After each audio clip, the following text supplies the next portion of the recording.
Família, segura essa. O Sabo despertou a Mera no Mi no nível tão absurdo que o fogo dele já tá operando como se fosse uma paramécia avançada. E vou te dizer, talvez seja mais insano do que qualquer outra Akuma no Mi que a gente viu até hoje. Seja muito bem-vindo de volta ao bando dos Piratas do Ruivo, aqui só cola quem tem haki do Reino Sangue. Tão dizendo por aí que o Sabo escapou por pouco lá de Mary Geoy, todo arrebentado, né? Mas o que a galera não percebeu é que ele voltou muito mais forte. Forte o bastante pra peitar o próprio Rei do Mundo e os temidos 5 anciões sem tremer na base. E olha só, a gente ainda não viu uma luta completa entre eles. Mas só de observar o estilo dos Gorosei em batalha, já dá pra sacar. O Sabo não sobreviveu por sorte, ele tem poder pra isso. Sim, ele levou um golpe direto no peito, e não foi qualquer coisinha não. Mas rapidinho já tava recuperado. E detalhe, ele nem teve tempo pra respirar em Luzia, porque, né? Aquela ilha foi simplesmente apagada do mapa. Mesmo assim, o nome que ecoa agora pelo mundo inteiro é Imperador das Chamas. E esse título não veio de brinde, é a consagração de que ele domina a Mera no Mi melhor do que o próprio Ace. Não me entenda mal, o Ace era monstro, lutou de igual para igual com o Barba Negra, aguentou firme, mas no final caiu, e deixou claro que o inimigo era um monstro sem freio. Já o Sabo, ele não só herdou as chamas, ele fez elas queimarem num nível que a gente nunca viu. E aí que entra o ponto mais insano de todos, o despertar da Akuma no Mi. Quando uma fruta desperta, esquece esse papo de ganhar só golpe novo. A fruta muda, ela evolui num nível que quebra tudo o que a gente achava que sabia. Doflamingo mesmo explicou, despertar não é só upgrade, é mudança total de paradigma. Quer um exemplo sinistro? O Law, antes do despertar, mal conseguia machucar Kaido ou Big Mom. Depois que despertou, foi corte interno, dano real e contribuição direta para a queda de Dois e Yonkou. O run dele chegou até o fundo de um vulcão, irmão. O despertar expandiu os limites da fruta de um jeito surreal. E adivinha, é isso que o Sabo tá prestes a fazer, ou talvez já esteja fazendo.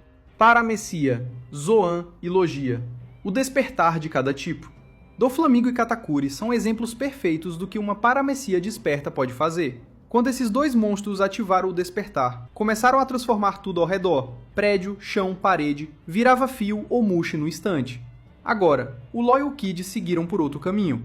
Mesmo com paramecia, eles passaram a afetar diretamente os inimigos. O Kid, por exemplo, fez o impossível. Transformou a Big Mom numa imã ambulante. Irmão, a mulher virou uma bola de ferro viva. Isso nunca teria rolado com o poder original da fruta. Então fica claro, algumas paramecia manipulam o ambiente, outras manipulam pessoas, e tem as que fazem as duas coisas ao mesmo tempo. Zoan despertada, corpo turbinado. Agora, quando a gente fala das Zoan despertadas, o foco é outro. Nada de ambiente ou manipulação externa. Aqui é reforço bruto de físico. Mais força, mais velocidade, mais resistência. É quase como colocar o corpo no modo Ultra Instinto. E ainda tem aquelas Zoan especiais, com efeitos elementais, tipo o fogo do Kaido ou o gelo da Yamato. Mas aí, a gente entra no verdadeiro mistério do mundo das Akuma no Mi, as frutas Logia. O despertar Logia, a lenda começa aqui. Até agora, nenhuma fruta Logia foi oficialmente confirmada como despertada, mas, se você tá ligado nos detalhes, as pistas estão escancaradas. Pega o Kuzan, por exemplo. O cara congela o oceano e anda sobre ele. Isso é tipo, anular a maior fraqueza de qualquer usuário de Akuma no Mi. Não é qualquer truque não, é domínio absurdo da fruta. Mesmo assim, quem apareceu para cortar essa brincadeira no meio foi ele, o vovô mais brabo do mundo, Garp. E sabe como o Garp conseguiu bater de frente com o Kuzan? Haki do Rei, o famoso punho fantasma do amor, que quebrou o gelo da mão do Kuzan como se fosse vidro. O mesmo aconteceu com Akainu. Lembra quando o Barba Branca atravessou o corpo dele? A primeira perfuração não fez efeito real, mas quando o velho se enfureceu pela morte do Ace e usou o Haki do Rei com o poder do terremoto,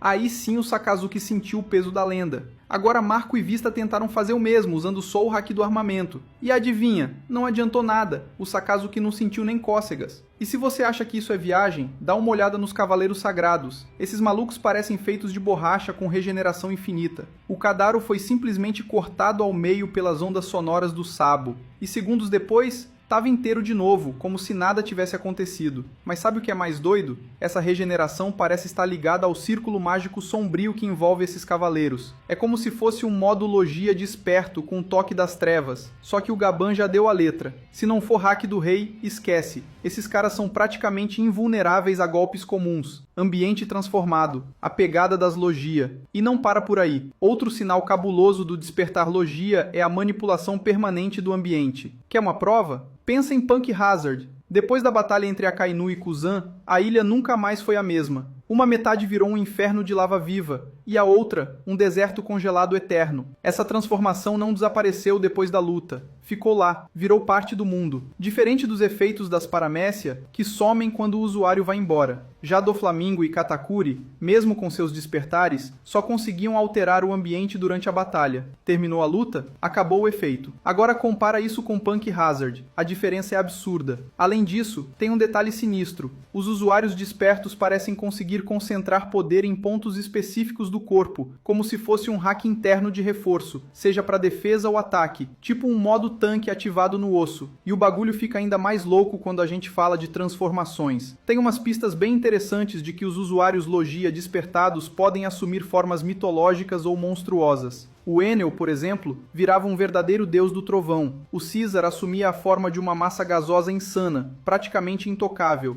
E a Monet se transformava numa besta de neve com dentes afiados e um visual digno de pesadelo de inverno. Então me diz, por que não imaginar o Sakazuki virando o demônio de magma? Ou o Kuzan se tornando uma fera mitológica de gelo, um espírito ancestral congelante? Agora anota aí os 5 níveis do Despertar Logia, que a parada é séria. Quase imortalidade quebrada somente por hack do rei, o terror das logias. Reforço corporal localizado que turbina o impacto e a defesa, tipo um hack interno bruto. Manipulação permanente do ambiente, como vimos em Punk Hazard. Nada temporário aqui. Atributos físicos fora da curva. Força, resistência e regeneração um nível sobre-humano. Transformação mitológica, que muda completamente o corpo do usuário e amplifica seus poderes. Agora me diz, quem é o personagem que está mais próximo de alcançar esse nível insano? O Imperador das Chamas, Sabo. Mesmo com pouco tempo desde que herdou a Mera Mera no Mi, o cara já demonstra um domínio absurdo. Treinando todo santo dia, enfrentou o Imu e os 5 anciões. Levou golpe no peito e tá aí, firme e forte.